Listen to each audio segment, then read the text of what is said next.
jovencito de nuestros carnales, al más jovencito de esta familia sin censura. Ya llegó el carnalito Manuel Pedrero, directamente desde Tabasco hasta allá. Te mando un abrazo, Manuel. ¿Cómo estás? Muy buenos días. Muy buenos días, Vicente, saludándote con mucho gusto en este 10 de enero del año 2021, iniciando la semana. Te envío un fuerte abrazo y también les deseo un excelente inicio de semana a cada miembro de la audiencia de Sin Censura. Pues tú dirás con qué empezamos para dejar la víbora chillando esta mañana, mi querido Manuel. Sí, Vicente, yo creo que lo más destacable del fin de semana sin duda fue la feria, por decirlo de alguna manera, el festival de informes que da la Fiscalía General de la República sobre varios elementos, y es que prácticamente se basa en 3 casos icónicos recientes. El primero, el de Emilio Lozoya, en el cual se anuncia que van a solicitar un aumento en el número de años por el caso agronitrogenados. Recordar que en estos momentos Emilio Lozoya está enfrentando 2 casos. El primero, el caso Odebrecht, en el cual por la pena máxima de los 3 delitos de cohecho, lavado de dinero, se solicitó la pena máxima de ambos de esos 3 delitos, con un número total de 39 años de solicitud de prisión. Y luego con el caso agronitrogenados tenemos una nueva visión, y es que ahora piden 15 años para el caso agronitrogenados, que es relacionado con Alonso Ancira y demás, lo cual le daría a Emilio Lozoya un total de 54 años en prisión, pero solamente por la solicitud de la Fiscalía General de la República. Una cosa es que se pida un número determinado de años para que cierto personaje que haya cometido delitos vaya a prisión, y otros es que realmente pase ese número de tiempo de su vida en prisión. En el escenario de Emilio Lozoya yo veo 2, querido Vicente. El primero, y es que viendo toda la situación que tiene actualmente Emilio Lozoya, es que tanto con agronitrogenados y el caso Odebrecht, él se declara inocente. Él se declara que fue pues básicamente manipulado, fue amenazado, básicamente un chivo expiatorio de todo esto, y si no lo hacían, pues Videgaray le iba a dar unas nalgadas, ¿no? Básicamente dice que él era víctima de la propia artimaña de la cual él formaba parte, y aparte también se benefició. La realidad es que nadie le creería eso. Yo creo que ni el propio Emilio Lozoya lo cree. No sé a qué le está apostando. Muchos dicen que la apuesta al tiempo, entre más prolongado, entre más prolongación, entre más tiempo lleve tomar el caso, si pide 7 prórrogas para reunir colaboraciones, pruebas, evidencias testimoniales, audiovisuales, firmas, fotos, videos, recuerdos, firmas electrónicas, todo lo que tienes, si pides 7 prórrogas y al final no das nada, pues al final ganas tiempo. Te burlas del presidente, te burlas del fiscal, te burlas de los mexicanos, y tiempo, o sea, ¿a qué espera tiempo? Pues muchos dicen a 2024 en un presunto rescate de una que a mí me parece utópica, un utópico regreso del PRI a Palacio Nacional, o de un partido de oposición para que venga el rescate, que yo en lo personal dudo bastante que eso ocurra. Pero el caso es que Emilio Lozoya nunca dio absolutamente nada. No hay pruebas que conduzcan y que amarren a los más de 70 involucrados en el caso Odebrecht. Recordar que en el caso Odebrecht somos uno de los peores ejemplos a nivel Latinoamérica. Solamente hay 2 países que no tienen a personas en prisión, porque no es lo mismo una sentencia ya que la prisión preventiva, que en el caso de los 2 personajes que actualmente están tras las rejas, que es Emilio Lozoya Austin y el senador panista Lavalle. Ambos en prisión, pero ninguno con sentencia. El que más o menos se ve que ya va agarrando camino, pues es el propio Emilio Lozoya. Ahora, de estos 70 involucrados se encuentran expresidentes, concretamente 3, Felipe Calderón, Carlos Salinas de Gortari y Enrique Peña Nieto, al igual que muchos secretarios de Estado, incluyendo por supuesto el que fue el verdadero presidente del 12 al 18, Luis Videgaray Caso, que ahorita se encuentra dando pues lecciones de cátedras ahí de política y economía en la Universidad de Boston. Ahora, ¿qué es lo que creo que puede pasar con el caso Emilio Lozoya? Yo veo 2 escenarios. El primero, Emilio Lozoya sigue con esta cantaleta de que es inocente, y obviamente al ver de visiones encontradas dentro de la fiscalía y el acusado, entonces esto sería juicio. Nada más que el problema con el juicio es que si Emilio Lozoya sigue diciendo que es inocente y pierde el juicio, entonces no hay ningún tipo de negociación. Serían los 54 años de cárcel que estaría solicitando la Fiscalía General de la República, siempre y cuando la apruebe un juez, que ese es un factor también determinante. Un personaje que no esté corrompido, que no esté contaminado dentro del Poder Judicial, que eso ya es hasta pedir mucho. Y el otro escenario es que se declare culpable, y entonces si se llega a un acuerdo con la Fiscalía General de la República para reducir la condena, pues ese siempre ha sido la cortesía dentro de las estructuras de las fiscalías. Eso en el caso de Emilio Lozoya. Luego viene una sesión de órdenes de aprehensión entre Genaro García Luna, Luis Cárdenas Palomino, que está dentro de la jurisdicción y el territorio mexicano, y Joaquín Guzmán Loera, entre otros. Joaquín también C. Ahora, ¿qué es lo que opino de estas órdenes de aprehensión? Número uno, creo que llegan un poquito tarde en el caso de Genaro García Luna y Joaquín Guzmán Loera dentro de esta nueva administración, porque principalmente uno de ellos involucrados ya se encuentra en prisión con sentencia, mientras que otro también se encuentra en prisión, pero en juicio, que es Genaro García Luna. Yo creo, desde el fondo de mi corazón, querido Vicente, que sería un error de talla monumental solicitar la extradición de Genaro García Luna para que sea procesado y judicializado aquí en territorio mexicano. Creo que sería un grave error. Creo que con todos los lastres, tanto en el Poder Judicial como en la burocracia inmunda que abunda, sobre todo en los procesos de justicia, como en la Fiscalía General de Justicia, ahí tendríamos un grave problema dentro de la República si solicitamos la extradición de un personaje como Genaro García Luna a territorio mexicano. O sea, se tiene que tener, como dicen coloquialmente, los perlos de la burra en la mano, y aquí no veo un solo elemento dentro del territorio mexicano que pueda amarrar a Genaro García Luna aquí dentro de instancias mexicanas. Y bueno, Joaquín Guzmán Loera tiene 2 cadenas perpetuas, no hay nada que hacer allá, que se quede allá,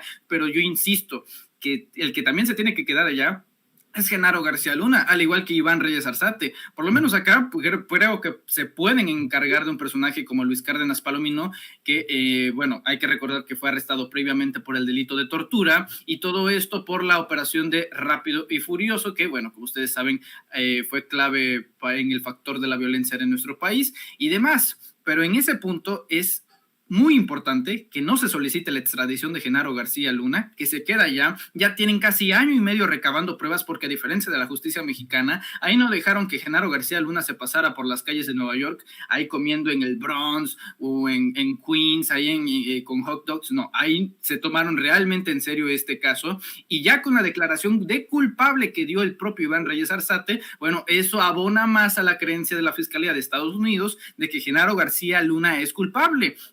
Los hechos hablan, y los factores de quienes están rodeando este caso también son bastante poderosos, como el juez Brian Cogan, quien es el encargado de llevar este juicio y quien previamente pues fue quien sentenció de por vida a Joaquín Guzmán Loera, involucrado en el mismo caso de Genaro García Luna. Eso por un lado. ¿Y quién es el sospechoso? Bueno, ellos son los acusados, pero ¿quién es el sospechoso? Pues el mudo. ¿Y quién es el mudo? Felipe Calderón, quien no ha dicho una sola palabra al respecto, quien ya no le gusta hablar demasiado en Twitter, y que cuando regresa pues simplemente es para decir puras tonterías. Y finalmente está el posicionamiento de la Comisión Nacional de Derechos Humanos, en la cual se posiciona sobre el caso del joven asesinado en Mérida, Yucatán, José Eduardo Ravelo Echavarría. Este caso es uno de los más tristes, Vicente, porque después de la ineptitud de la Fiscalía de Yucatán de decir que no hubo ni rastros, ni violación, ni abuso sexual hacia el joven José Eduardo Ravelo Echavarría, y todavía que no se violaron sus derechos humanos por la forma en la que fue tratado, a pesar de que hay evidencias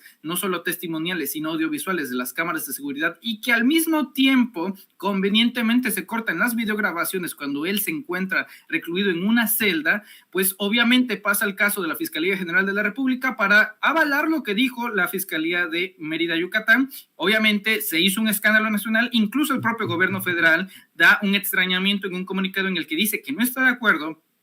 El día de ayer saca la Comisión Nacional de Derechos Humanos este comunicado donde dice que se debe de reabrir el caso, que se debe de reabrir, no como un mandato, no como un exhorto, sino como una sugerencia. Yo creo que debería de ser el camino a seguir. Esas son las actualizaciones en torno a la Fiscalía General de la República. Nada más estamos tocando 3 casos, de los cuales yo creo que son de alta prioridad, pero bueno, mientras tanto hay varias cosas que creo que le interesa más a la cabecilla de esa Fiscalía, entre asuntos personales contra titulares de unidades de inteligencia financieras hasta asuntos familiares, pero creo que esto es de interés nacional. Creo que esto es la forma más resumida y sintetizada de decir qué fue lo que pasó este fin de semana. Y ojo, porque todavía nos falta un evento programado para el 31 de enero y los tiempos de Hertz creo que podrían ser imperfectos debido a algo. 31 de enero del año 2022, audiencia de Ricardo N, y si no se presenta en territorio mexicano, si no comprueba que está dentro de México, entonces viene la orden de aprehensión. Yo creo que deberíamos esperar hasta ese día. Es impostergable después de haberse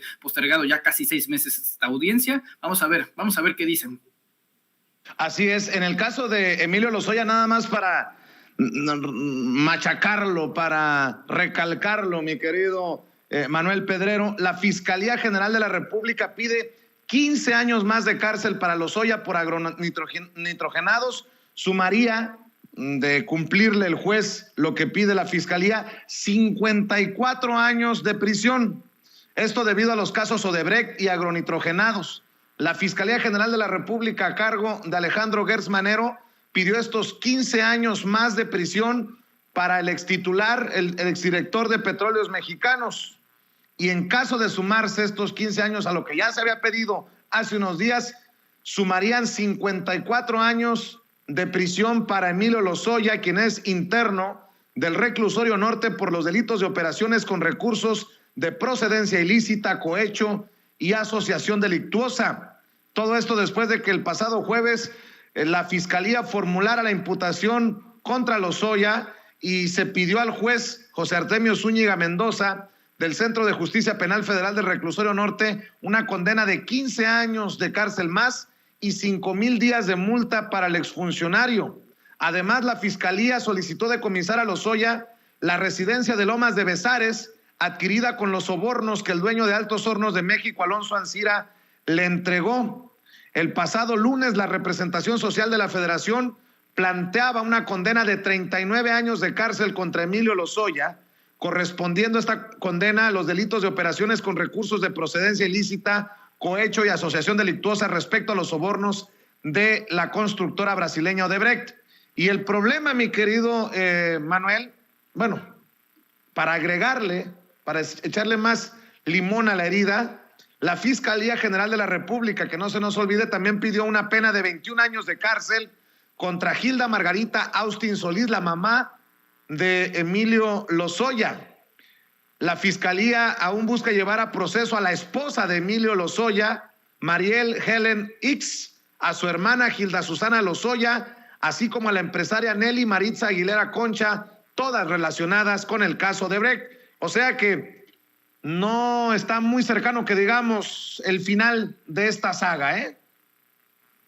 No, para nada, es carro completo, es carro familiar. De hecho, creo que es terrible en estos momentos ser familiar de Emilio Lozoya. Ya bien lo mencionabas tú, su madre, en efecto, piden más de 2 décadas para ella. Estoy enterado de que está ahorita en trámites, procesos, en el peor momento de divorcio, justo con su esposa. O sea, que si en estos momentos no tenía nada, porque hay que recordar que también le incautaron ahí propiedades, concretamente en Zihuatanejo, pues ahorita lo que no tiene es nada. En el divorcio le van a quitar la mitad de nada. O sea, ahorita está en gris, básicamente, Emilio Lozoya, que no sé si se pueda salvar del todo su esposa o exesposa, no sé qué en punto del trámite estén en este momento, pero llama poderosamente la atención la ausencia de uno de los familiares que tú esperarías que se encontraran en esta lista de personajes bastante oscuros, por decir lo mínimo, por no decir siniestros, y es Emilio Lozoya Talman, el padre de Emilio Lozoya Austin, colaborador, compañero de clases de Carlos Salinas de Gortari ahí en la facultad de la Universidad Nacional Autónoma de México, que al mismo tiempo pues es uno de los personajes que está ayudando a la defensoría de Emilio Lozoya, que es uno de los personajes que está básicamente abogando por su hijo para que no termine bastante años en la cárcel. La condición actual de Emilio Lozoya pues está no diría deteriorada, pero sí es una entidad bastante deprimida. Desde los reportes donde no está comiendo lo que se le pide, pues sí, o sea, de un día estás comiendo pato a la pequinés y al otro día te sirven huevo con frijol, bueno, debe de ser bastante rudo para él, pero recordar que él se lo buscó. Sí, yo creo que los indicios de estos familiares están muy lejos de terminar, pero creo que lejos de terminar, Vicente, esto está apenas empezando. Muchos creíamos, por no decir que todavía creemos, porque ya es una posibilidad algo remota, pero no imposible, que Emilio Lozoya iba a funcionar como el personaje bisagra. Una vez que este personaje colaborara o hablara, que era la esperanza de varios, iba a ser un efecto dominó, en la cual pues iban a utilizar un esquema que utilizaba bastante la DEA en los años 80. Primero agarraban a un capo ahí de medio pelo, un pequeño drug dealer, ¿no? Un narcotraficante que vendía por ahí, y luego, una vez atrapado, ¿quién es tu jefe? ¿Quién es tu jefe? Hasta avanzar en la jerarquía de la pirámide y llegar con el líder de un cartel o de una organización criminal. En este caso, Emilio Lozoya se supone que iba a presentar pruebas para minorar la sentencia que le iba a ser adjudicada, cosa que vemos que no sucedió. Si alguien realmente es que Emilio Lozoya ha sido pruebas, ¿Qué clase de personaje que da pruebas le dan la pena máxima en 3 delitos, nada más por el caso Odebrecht? Para mí es bastante claro, la fiscalía se sintió defraudada por un personaje como Emilio Lozoya y obviamente pues tiene que ver de qué otras maneras castigar profundamente a través de los familiares que pueden haberse involucrado en estos delitos. No hay que recordar, no estamos ante ningún tonto, no estamos ante ningún ingenuo, sí sabía, no va a aplicar la de Calderón, únicamente no sabía qué onda. Los libros que narran los relatos de Emilio Lozoya son realmente espeluznantes, desde el Club del $1.000.000 para los contratos de adjudicación directa, hasta la forma en la que nada más utilizaba el helicóptero para trasladarse de la Torre Pemex a donde quería para jugar golf. O sea, son muchas cosas que la verdad este personaje ha hecho con carácter de imperdonable, hasta frases infames que vamos a recordar por mucho tiempo, como el tengo los recursos suficientes como para partirte tu madre. Y esto y mucho más es algo que no debemos olvidar en el imaginario colectivo de la sociedad mexicana. Emilio Lozoya es un delincuente, no merece ningún tipo de suavización ningún tipo de suavidad por parte de la sociedad, y básicamente que se le aplique no solamente el juicio físico, que al final va a pagar con carne y con tiempo, sino también el de la historia. Pero también es muy importante no perder el indicio que funcione como personaje bisagra. Él sabe cosas, él tiene que hablar, él tiene que negociar. Lo mismo va para Rosario Robles. Pero bueno, si están tan esperanzados con hacer tiempo y que llegue 2024 para un hipotético regreso del PRI o del PAN al poder, allá él. Es una apuesta que creo que no va a ganar. Así es. Y mi querido Manuel, muchos esperaríamos que si se han pedido órdenes de aprehensión contra por lo menos 7 personajes por el caso de Rápido y Furioso, en algún momento la justicia le llegue a tocar la puerta a Felipe Calderón, el expresidente de México, el que dice que no sabe nada, que no oyó nada, que no supo nada, que no vio nada de lo que estaba haciendo Genaro García Luna. Ojo con lo que voy a decir. La Fiscalía General de la República obtuvo órdenes de aprehensión contra 7 personas, como lo decía Manuel, incluidos el ex líder del cártel de Sinaloa, Joaquín Guzmán Loera, el exsecretario, por cierto, en prisión en Estados Unidos, el exsecretario de Seguridad Pública, Genaro García Luna, por cierto, en prisión en Estados Unidos, y su mano derecha, Luis Cárdenas Palomino, por cierto, en prisión en México, por su participación en el operativo Rápido y Furioso. Obtuvo dichas órdenes de un juez de distrito y cito: esta conducta criminal tuvo por objeto traficar ilegalmente más de 2,000 armas de fuego de Estados Unidos a México, con el presunto objeto de identificar a sus usuarios, lo cual es absolutamente ilegal e inadmisible. Explicó que de conformidad con las investigaciones desarrolladas por el Departamento de Justicia de Estados Unidos, cito, se obtuvo la información necesaria para establecer dicho tráfico ilegal de armas de fuego que fueron utilizadas en diversos delitos de sangre en México desde 2009 hasta fechas recientes. Hemos sido informados que las autoridades estadounidenses se han encargado de investigar y deslindar las responsabilidades de los servidores públicos de aquel país, afirmó. En México, y de conformidad con una investigación propia y con los datos adquiridos en las averiguaciones previas correspondientes, la Fiscalía General de la República pudo establecer que dichas armas no solamente fueron introducidas ilegalmente al país, sino que también han sido utilizadas en diversos actos criminales que ya han sido investigados y procesados en México, y cito, en la investigación realizada por la Fiscalía Especializada en Materia de Delincuencia Organizada, se pudo establecer la presunta responsabilidad de los personajes. Y bueno, yo pregunto, ¿cómo creerle a Felipe Calderón que no sabía? ¿O cómo creerle a Felipe Calderón sus mentiras? Seguramente te acuerdas, querido Manuel, que hace pocos meses estuvo en España presumiendo los logros de su sexenio en materia de policía federal. Por cierto, una policía federal que no existe. Vea, escuche por cuestiones de derechos. Escuche las declaraciones hace poco tiempo de Felipe Calderón, el que lo niega calderónicamente todo. Échele. La segunda estrategia fue todavía más importante, que fue una labor de reconstrucción y construcción de instituciones de seguridad y justicia confiables y eficaces. Un nuevo marco legal que reformó la justicia en México para hacer justicia adversarial, pero además operativamente hicimos varias cosas. Les presento 2 ejemplos nada más. Uno es, por ejemplo, no había información sistemática ni de la criminalidad ni de la seguridad, y nosotros creamos la Plataforma México, digitalizamos los registros policíacos, hicimos solo una base de datos que implicó en menos de 2 años teníamos ya más de 500 millones de datos, desde registro de voces de delincuentes, de secuestradores, por ejemplo, registro de armas, registro de balística, registro de huellas dactilares, registros homologados de policía y tránsito de todo el país que no existía, y eso nos permitió revolucionar verdaderamente el combate a la delincuencia. Otro fue cambiar la estructura policíaca, y lo que hicimos fue construir casi de cero una nueva policía, poniendo lo que no había, que son exámenes de control de confianza. ¿Y qué era eso? Que cada hombre o mujer que quería ser policía federal tenía que pasar por varios exámenes. Examen físico. Wait, diría el gringo. Espérenme ahí. Controles de confianza en la Policía Federal. Chinga tu madre, Calderón. García Luna en el bote. Reyes Arzate confesó. Cárdenas Palomino en el bote. Buscan a Pequeño García. ¿De qué me habla, Felipe?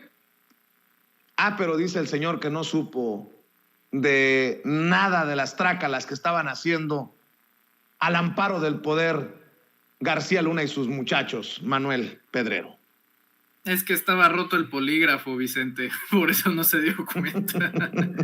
No, o sea, mira, la única razón por la cual aplaudieron los españoles de ahí es porque eran españoles de derecha, y pues a ellos les encanta creerse cualquier narrativa que impere violencia, que impere un control terrorífico de las policías, ¿no? La opresión por parte del Estado, eso le encanta a la derecha. Y bueno, si te hablamos de derecha europea es como que estar en la Comic Con de la derecha, ¿no? Y luego te lo dice un genocida como Felipe Calderón, obviamente iban a aplaudir. No, son uno de los personajes más mitómanos de la historia. Pero mira, en cuanto a Felipe Calderón, yo noto que cada vez que guarda silencio aprende una lección. El silencio de Calderón, por más indignante que sea, creo que es un síntoma positivo para nosotros, porque desde diciembre de 2019 aprendió una lección bastante valiosa. ¿Y cuál es? Bueno, cuando arrestaron a Genaro García Luna en diciembre de 2019, él cometió una super ultra mega estupidez, que fue tuitear que no sabía absolutamente nada, que negaba categóricamente el conocimiento de que García Luna estaba involucrado en actividades delincuenciales o delictivas. Y ese fue su error, decir que no sabía, decirlo en público, decir públicamente a través de una red social que no tenía conocimiento. Ese fue su error. A partir de ahí aprendió a guardar silencio, porque, queramos o no, es su derecho. Tiene derecho a guardar silencio porque sabe que hablar de estos temas, cualquier información de es un golpeteo, no sabía nada, no tenía conocimiento, eventualmente puede ser usado y será usado en su contra en un juicio y en un tribunal. Es una lección de oro. Por eso cada vez que guarda silencio, y ya estamos prácticamente acostumbrados de cuando sale un arresto de Luis Cárdenas Palomino, de Genaro García Luna, de Iván Reyes Arzate, denuncias, pruebas, fotografías, evidencias, va a enmudecer, y eso es normal. Y lejos de indignarme, lejos de su silencio, Vicente, a mí me agrada, porque ese silencio es el síntoma de que sabe de que si habla puede correr más riesgo y mostrarse como culpable, ya sea en un tribunal acá en México o en Estados Unidos.